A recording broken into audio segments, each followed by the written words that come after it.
वंदे देवमुमापतिं सुरगुरुं वंदे जगत्कारणं वंदे पन्नगभूषणं मृगधरं वंदे पशूनां पतिं वंदे सूर्यशशाङ्कवह्निनयनं वंदे मुकुन्दप्रियं वंदे भक्तजनाश्रयं च वरदं वंदे शिवं शंकरम।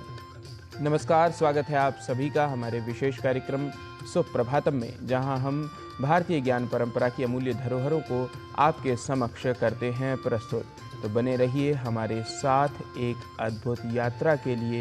मैं हूं आपके साथ गवीश द्विवेदी।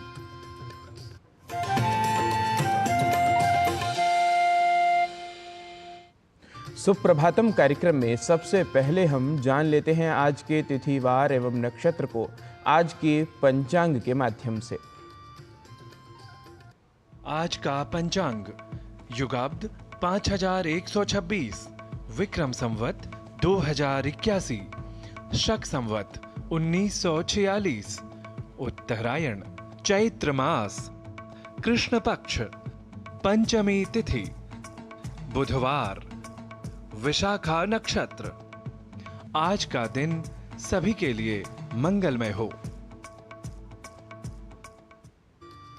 मानव परंपरा में कहा गया है कि मन को हमेशा संकल्पवान हमें रखना चाहिए।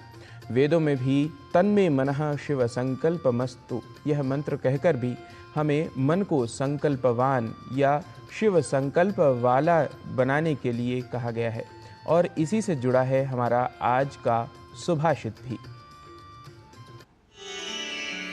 विकल्पमात्रावस्थाने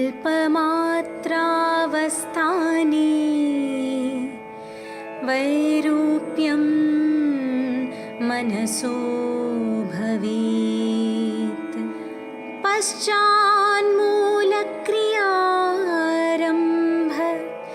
गम्भीरावर्त दुस्तरः।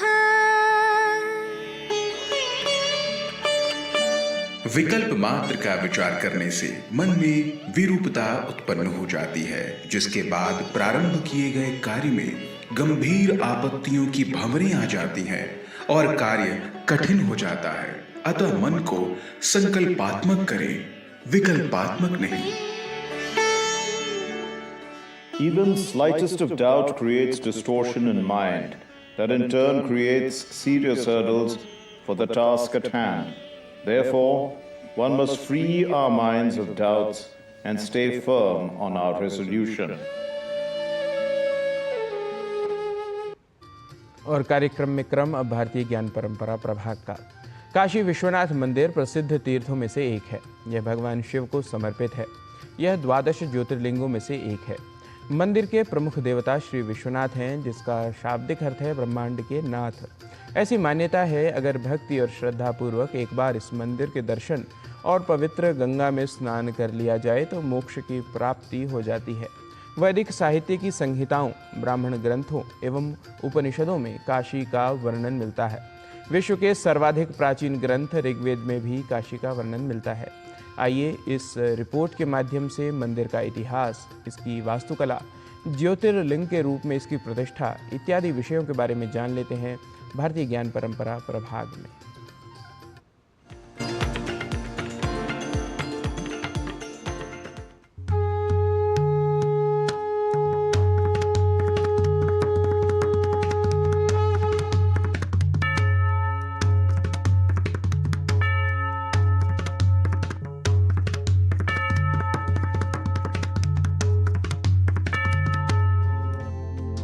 भारत में भगवान शिव के सबसे ख्याति प्राप्त और सुप्रसिद्ध मंदिरों में से एक है काशी विश्वनाथ मंदिर। यह प्राचीन मंदिर उत्तर भारत के वाराणसी में गंगा के तट पर स्थित है।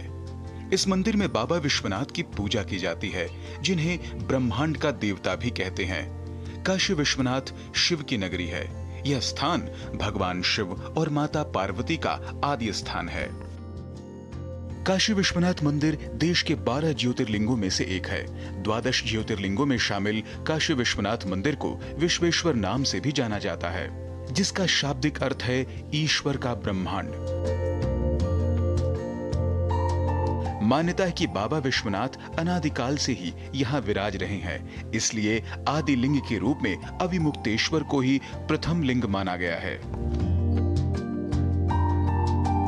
काशी का उल्लेख सनातन धर्म के कई पवित्र ग्रंथों में किया गया है।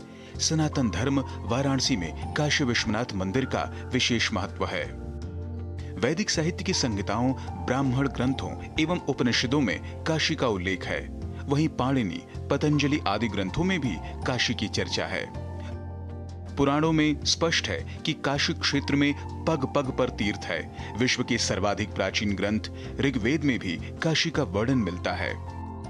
विश्वनाथ की नगरी में तीर्थ स्थानों की कमी नहीं है, परंतु मत्स्य पुराण के अनुसार 5 तीर्थ प्रमुख हैं: दशाश्वमेध, लोलार्क कुंड, केशव, आदि केशव, बिंदु माधव, मणिकर्णिका।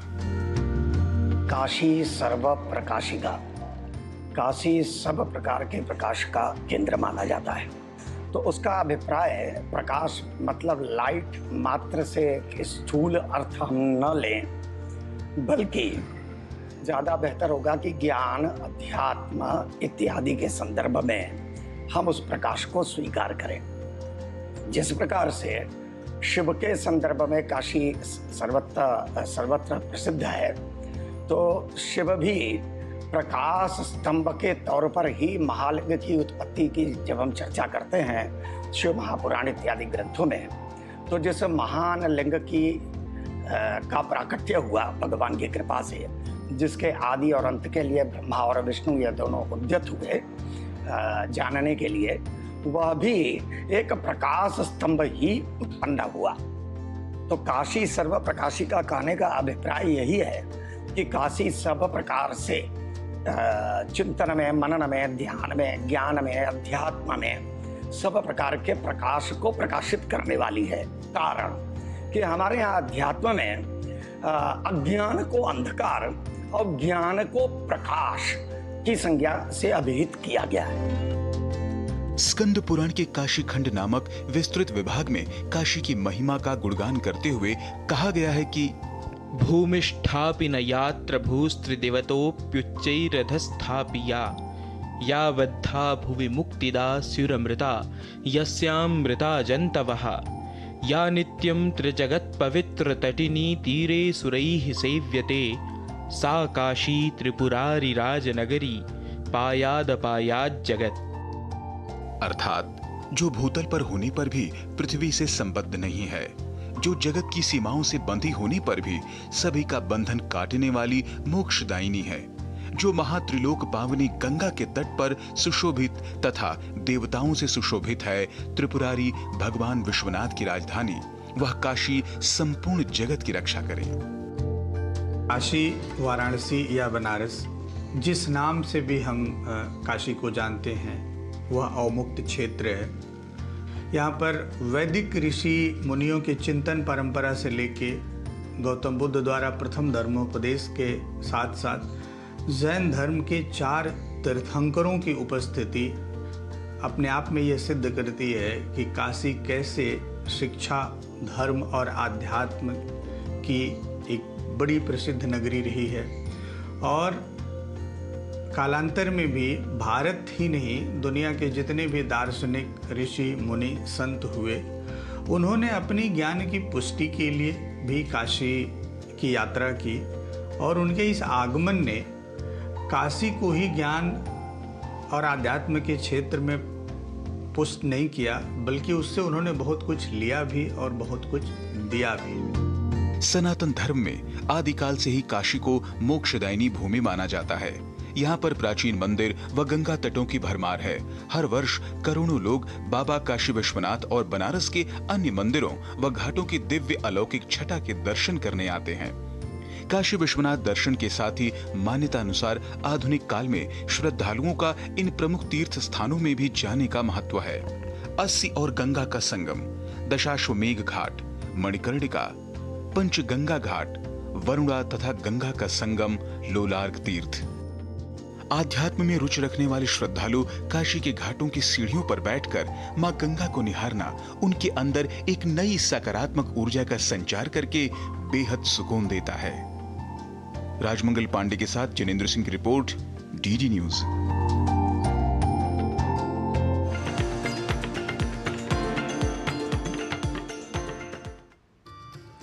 भारतीय ज्ञान परंपरा प्रभाग में महादेव की नगरी काशी के बारे में जानने के बाद अब क्रम स्वास्थ्य से जुड़ी बातें जानने का।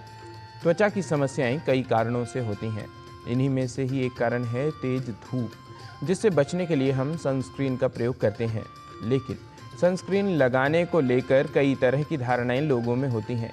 सनस्क्रीन का प्रयोग कैसे करना चाहिए, सनस्क्रीन कब लगाएं और कितनी मात्रा में लगाएं, ऐसे कई प्रश्न हमारे मन में होते हैं। आज उनका समाधान करते हैं और जानते हैं सनस्क्रीन के प्रयोग के क्या लाभ हैं।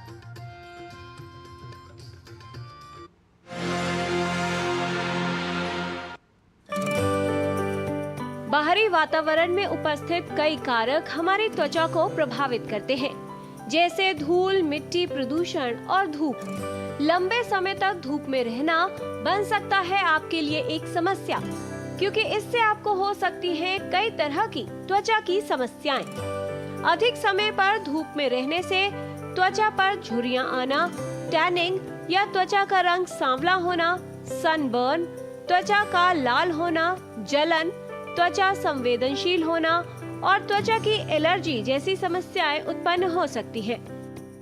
हमारी इंडियन स्किन में इतने तो पिगमेंट होते हैं कि हमारे को सन बर्न ना हो, लेकिन टैनिंग हर एक में प्रिवेंट करने के लिए जो सनस्क्रीन होना चाहिए वो ब्रॉड स्पेक्ट्रम वाला होना बहुत ज़रूरी है।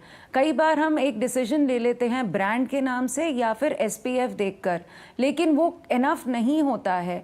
हमारे को जो SPF होता है वो सिर्फ UVB की कवरेज देती है, जबकि हमें UVA और UVB और विजिबल लाइट तीनों चीज़ें के कवर देना होता है। तो ब्रॉड स्पेक्ट्रम वाले जो सनस्क्रीन्स होते हैं, जो आप जाके अपने त्वचा रोग विशेषज्ञ से भी पूछ सकते हैं, उनसे एडवाइस ले सकते हैं, वो यूज़ करना ज़्यादा ज़रूरी होता है। कोई भी सनस्क्रीन का इफेक्ट तभी आता है अगर एक फिजिकल प्रोटेक्शन भी साथ में दिया जाए। छाता या टोपी लेना बहुत ज़्यादा ज़रूरी है, नहीं तो चुन्नी ही लपेट लेंगे तो भी आपको काफ़ी प्रोटेक्शन मिल जाती है। धूप का अधिक समय तक संपर्क त्वचा पर काले धब्बों को बढ़ा सकता है।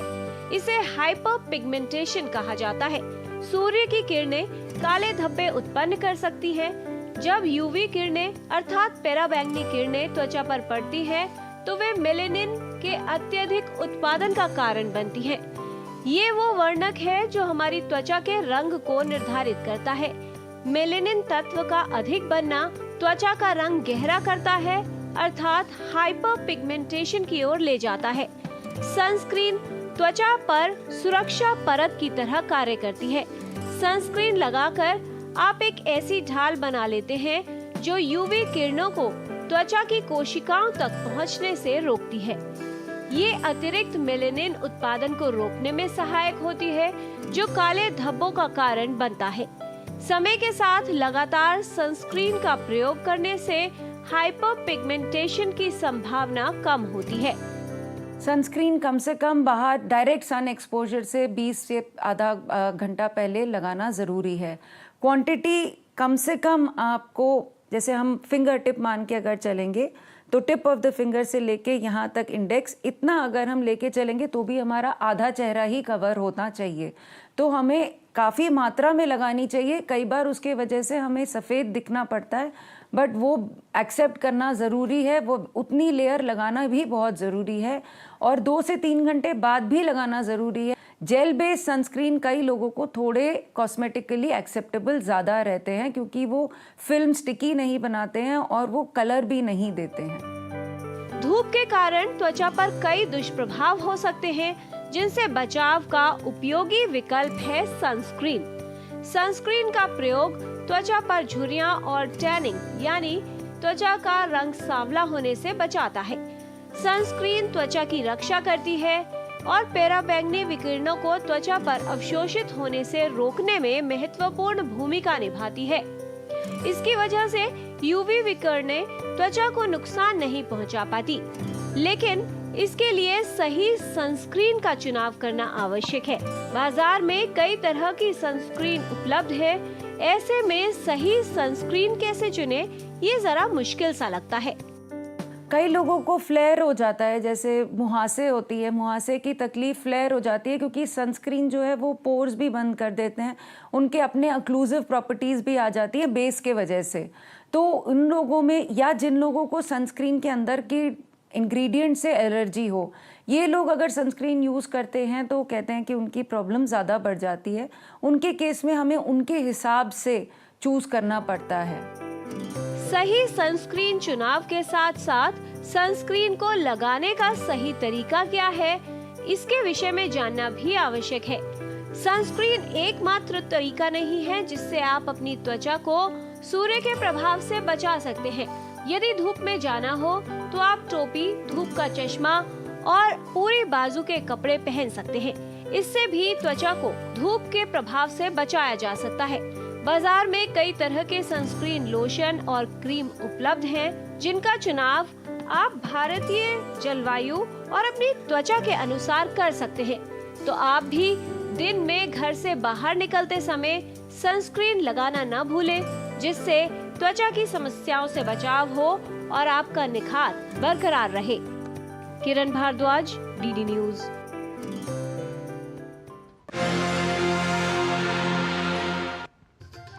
तो शरीर में भी विशेष रूप से अपनी त्वचा का हमें रखना है विशेष ध्यान। सुप्रभातम कार्यक्रम में अब समय हो चला है अल्प विराम का। आप कहीं न जाइए, देखते रहिए डीडी न्यूज।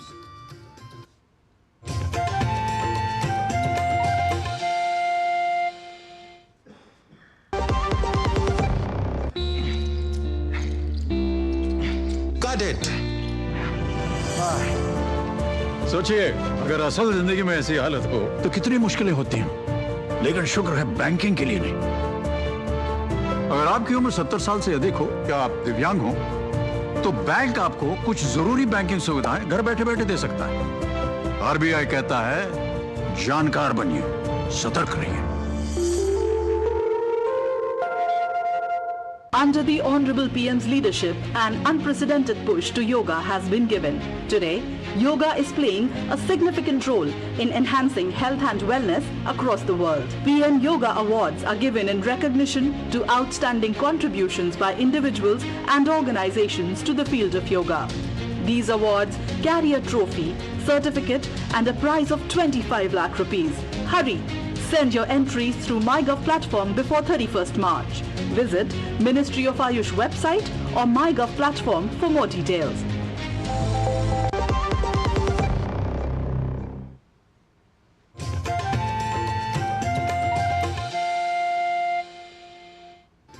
विराम के बाद पुनः आप सभी का स्वागत है सुप्रभातम कार्यक्रम में।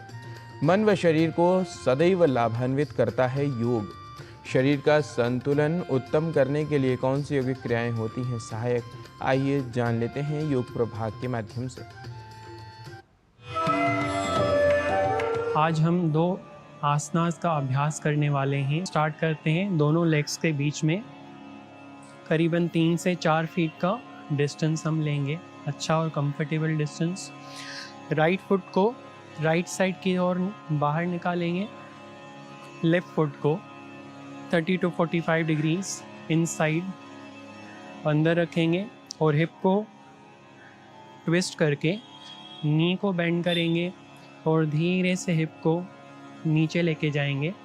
ट्राई करेंगे नी और हिप एक लाइन में रहे और दोनों आर्म्स को रेज करते हुए हेड के ऊपर ज्वाइन करेंगे।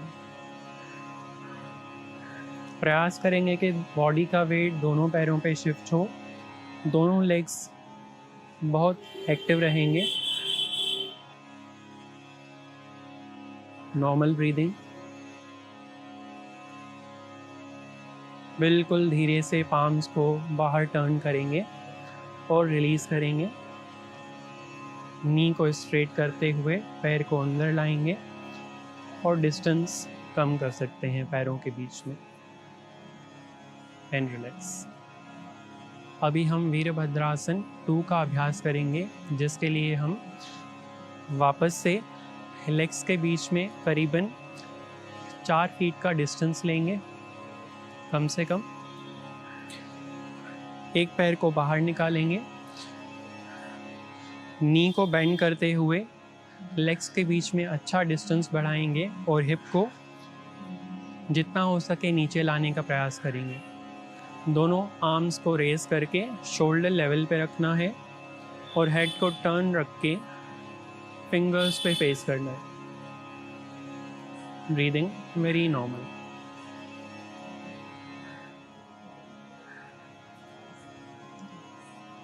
कुछ देर तक होल्ड करने के बाद धीरे से हेड को सेंटर पे लाएंगे, नी को स्ट्रेट करेंगे, फुट को अंदर लेके आएंगे, आर्म्स रिलीज और धीरे से डिस्टेंस को कम करके रिलैक्स करेंगे।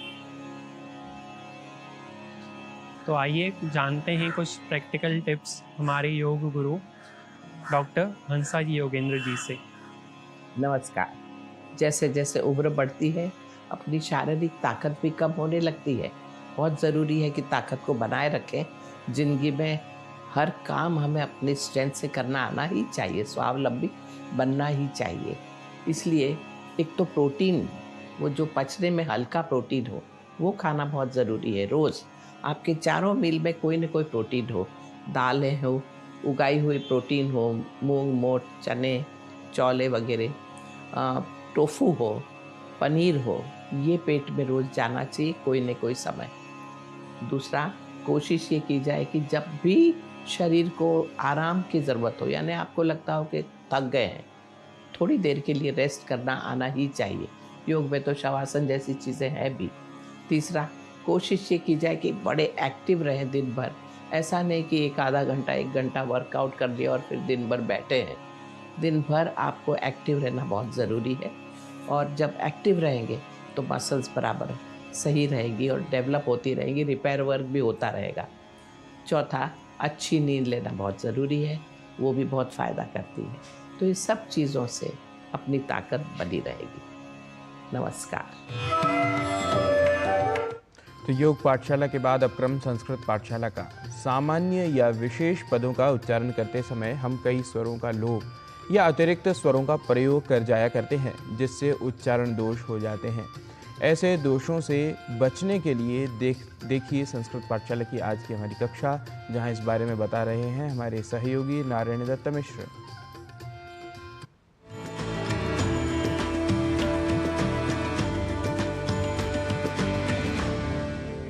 नमः सर्वेभ्यः संस्कृत पाठशाला प्रभागस्य दर्शकेभ्यः। अहं नारायण दत्तः पुनः उपस्थितः संस्कृत पाठशालायां शब्द विशेषमादाय। संस्कृत भाषा सीखने के क्रम में शब्दों के सही उच्चारण व उनके प्रयोगों को आप इन दिनों सीख रहे हैं। जैसा कि आप जानते ही हैं कि अंतर्राष्ट्रीय गीता महोत्सव प्रतिवर्ष कुरुक्षेत्र में धूमधाम से मनाया जाता है, जिसमें श्रीमद् भगवद गीता से जुड़े विभिन्न उपक्रमों का आयोजन भी किया जाता है। तो आज की पाठशाला में अवधान का विषय श्रीमद् भगवद गीता, यह शब्द ही है, जैसा कि मैंने उच्चारण किया, श्रीमद् भगवद गीता, जिसे अनवधानतावश हम श्रीमद् भगवद गीता या श्रीमद् भागवत गीता या भागवत गीता कर जाते हैं, जो सर्वथा अशुद्ध है।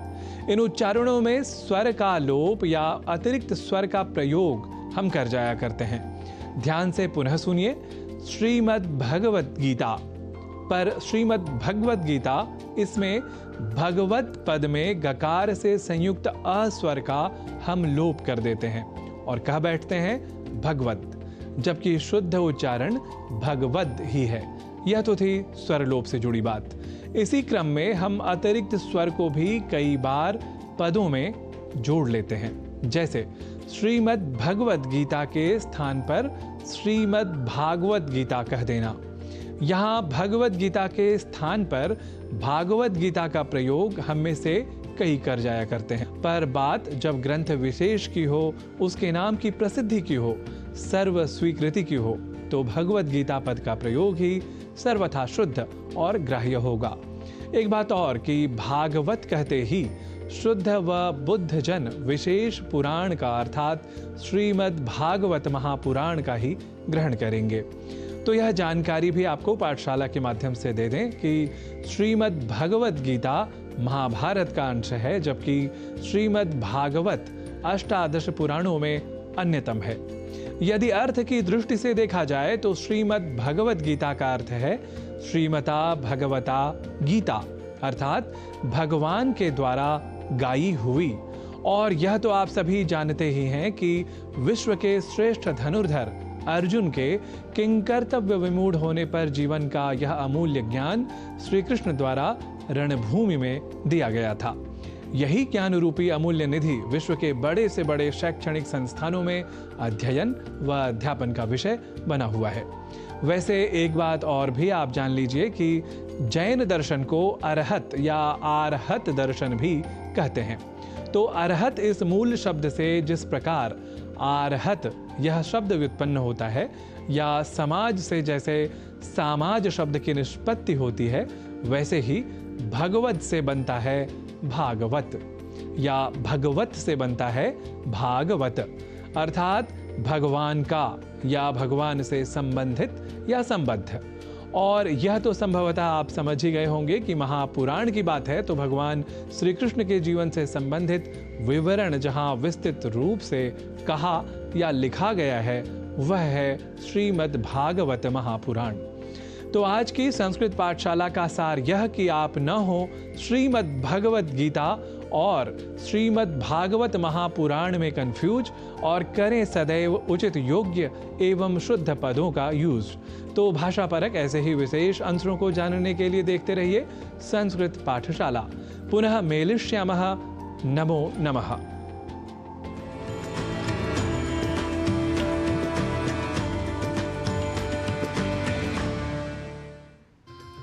सुप्रभातम कार्यक्रम में आज यहीं लेते हैं आपसे विराम की अनुमति। कल पुनः अपने विशेष कार्यक्रम के साथ होंगे उपस्थित। तब तक के लिए गच्छामः पुनरागमनाय। नमस्कार।